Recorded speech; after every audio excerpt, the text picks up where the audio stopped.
कि इतने दिनों से ये बचा कैसे था। कोई साधारण आदमी तो इतने दिन तक नहीं बचा रह सकता, पुलिस चाहे तो 24 घंटा में अरेस्ट कर लेती है, लेकिन इतना दिन से कैसे बच गया। इसका मतलब है कि संजीव मुखिया को बड़े बड़े राजनेताओं का संरक्षण प्राप्त था।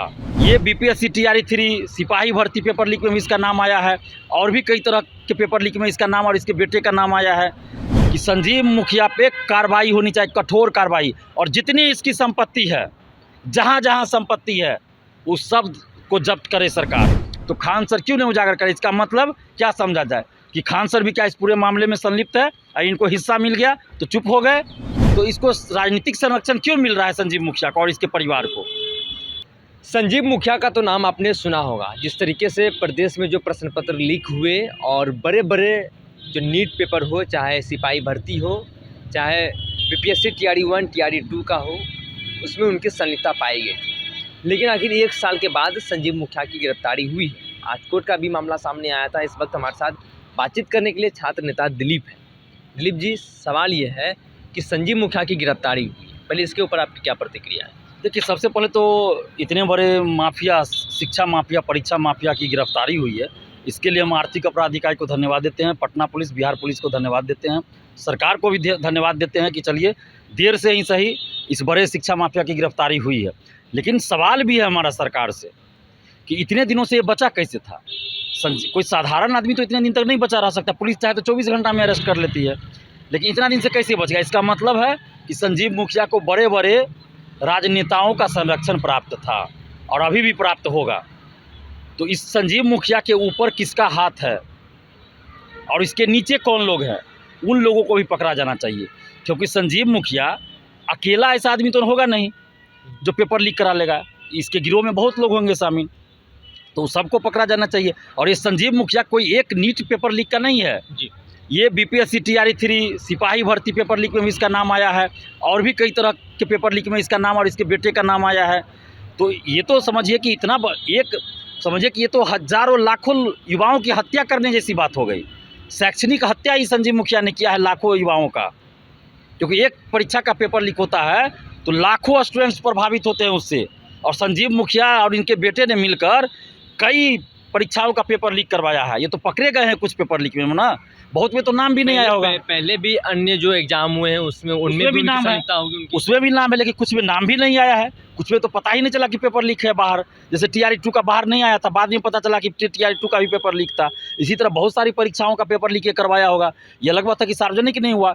इसलिए हम सरकार से ये मांग कर रहे हैं कि संजीव मुखिया पे कार्रवाई होनी चाहिए, कठोर कार्रवाई, और जितनी इसकी संपत्ति है, जहाँ जहाँ संपत्ति है, उस सब को जब्त करे सरकार, सब पे बुलडोजर चलवाए, सबको तहस नहस कर दे।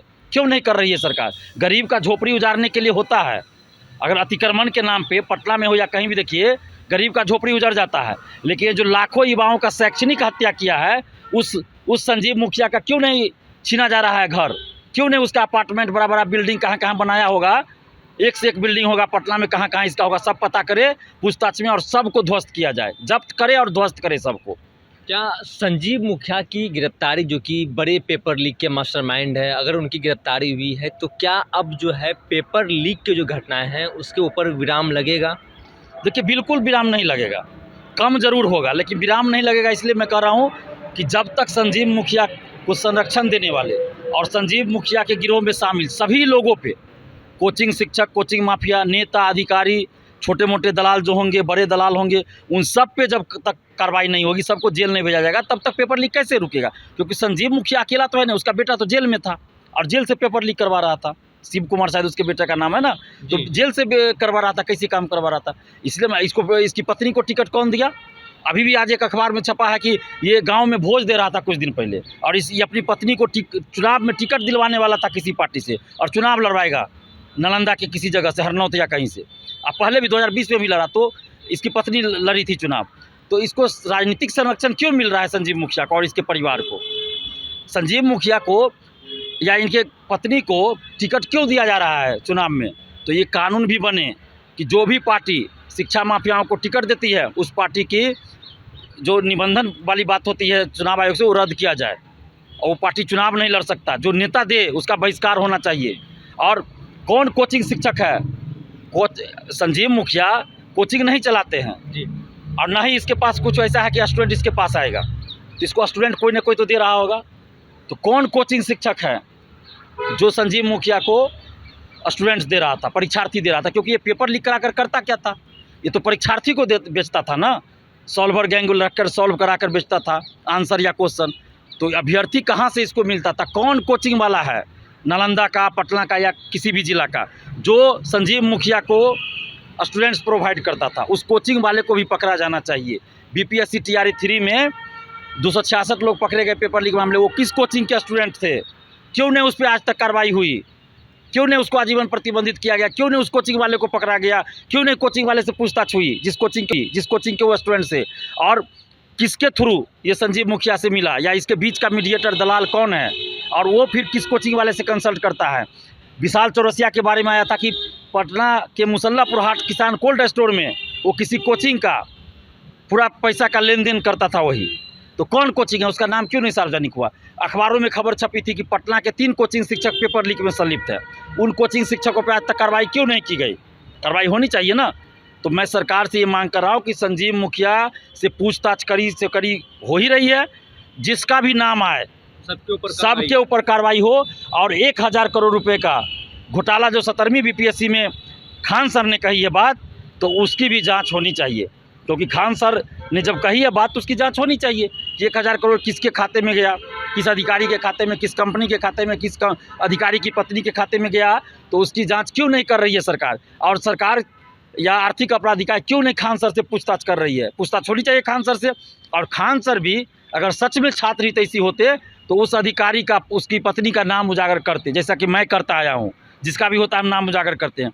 तो खान सर क्यों नहीं उजागर करें? इसका मतलब क्या समझा जाए कि खान सर भी क्या इस पूरे मामले में संलिप्त है और इनको हिस्सा मिल गया तो चुप हो गए? अगर नहीं ये नाम बता रहे हैं तो यही समझा जाएगा। इसलिए हम सरकार से ये मांग कर रहे हैं, नीतीश कुमार जी से हाथ जोड़कर विनती कर रहे हैं, और नैयर हसनैन खान सर से भी विनती कर रहे हैं कि सर आप पे बहुत भरोसा है, सबके ऊपर जिनकी संलिप्तता हो सब पे कार्रवाई कीजिए, जो भी इसमें संलिप्त हो सब पे कार्रवाई कीजिए, सबको जेल भेजिए।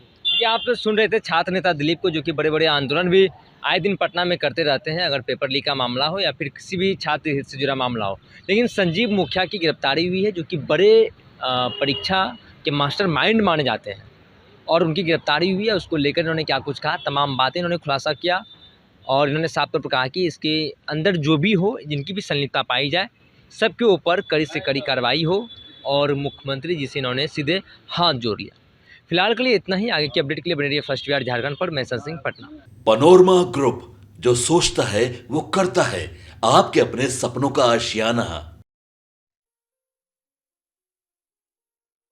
ये लो मुंह मीठा करो, आज मैंने अपना जॉब छोड़ दिया, अब हम पूर्णिया वापस जाएंगे। जॉब छोड़ दिया है? मतलब ये घर कैसे चलेगा? हम करेंगे क्या? और माँ बाबूजी क्या बोलेंगे? इसलिए मैं एक और मिठाई का डब्बा लाया। अपने बिजनेस के लिए लोन अप्रूव हो गया। अरे लोन अप्रूव हो गया वो तो ठीक है, लेकिन पूर्णिया में हम रहेंगे कहाँ? अपना घर भी तो नहीं है वहाँ। इसलिए तो एक और मिठाई का डब्बा अलग से लाया हूँ। हमने पूर्णिया में घर ले लिया है, पूर्णिया के ई होम्स पैनोरमा में। पूर्णिया में पैनोरमा ग्रुप लेकर आए हैं ई होम्स पैनोरमा। बड़ा घर, आलीशान जिंदगी और अत्याधुनिक सुविधाओं के संग। अरे अब क्यों मुंह मीठा करवा रही हो? क्योंकि हम घर वापसी जो कर रहे हैं। घर वापसी की खुशी पूर्णिया में ई होम्स पैनोरमा के संग। ई homes panorama, luxurious lifestyle redefined.